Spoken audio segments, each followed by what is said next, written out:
Hello, bonjour, j'espère que tu vas bien, toi qui regardes cette vidéo. Alors, je m'appelle Esther Youl, pour ceux qui ne me connaissent pas. Et aujourd'hui, je viens avec une nouvelle rubrique. Et avec une thématique sur le thème comment évangéliser de façon pratique.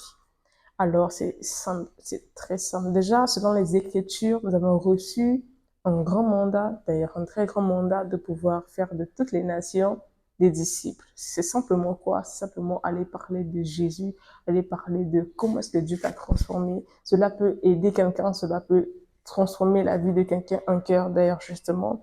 On va voir dans le livre de 1 Timothée ici, on nous fait comprendre dans 1 Timothée, le verset 15, la Bible nous dit, c'est une parole certaine et entièrement digne d'être reçue que Jésus-Christ est venu dans le monde pour sauver les pécheurs dont je suis le premier, dont je suis la première, dont tu es le premier. Ce qui remet à dire que moi, par rapport à ce que Jésus a fait pour moi dans ma vie, je suis en train d'aller annoncer l'évangile, je serai en train d'aller prêcher la bonne nouvelle. Je suis en train d'aller dire ce que Jésus a fait pour moi, ce que j'ai expérimenté avec lui. Et c'est pas par notre propre force, par nos propres capacités. Car la Bible dit d'ailleurs que c'est poussé par l'Esprit que les hommes ont parlé de la part de Dieu.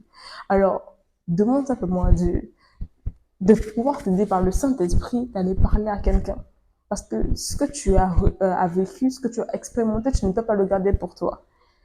Tu dois le dire à quelqu'un afin que cela aide une vie en fait, afin que cela aide une famille. Je vais te lire dans le livre de Jean, 1 Jean, justement le verset 14, il nous dit ici, nous avons, nous avons auprès de lui cette assurance que si nous demandons quelque chose selon sa volonté, il nous écoute. Donc si tu demandes quelque chose à Dieu, selon sa volonté, il va t'écouter. C'est pas par ta force, ça ne sera ni d'ailleurs par ton intelligence, ce sera ni d'ailleurs par tes propres capacités, c'est le Saint-Esprit qui va faire ces choses avec toi. Alors si j'ai pu le faire moi, c'est ce qui veut dire que toi également tu peux le faire. Et c'est pas impossible d'ailleurs, c'est pas impossible.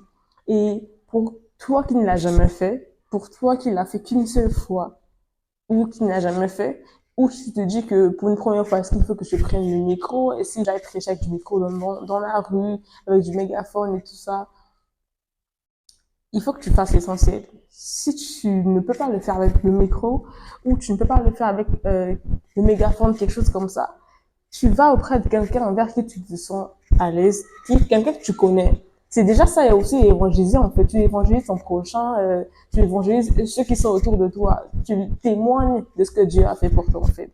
Donc voilà, l'évangélisation c'est un peu ça. Donc, c'est ce que j'avais à dire pour certaines personnes qui m'ont posé des questions. Comment faire? Moi, je ne peux pas faire ça et tout. Je n'arrive pas, j'ai pas la volonté, toutes ces choses. Et moi, je dis simplement que c'est le Saint-Esprit qui fait toutes ces choses. Comme je viens de le dire, c'est poussé par le Saint-Esprit que les hommes ont parlé de la part de Dieu. Donc, ce sera poussé par le Saint-Esprit que tu puisses aller parler ou témoigner de la part de Dieu. Donc voilà, c'était un peu ça pour aujourd'hui, la rubrique du jour. Alors, merci à toi de m'avoir suivi aujourd'hui et à très bientôt pour une nouvelle rubrique.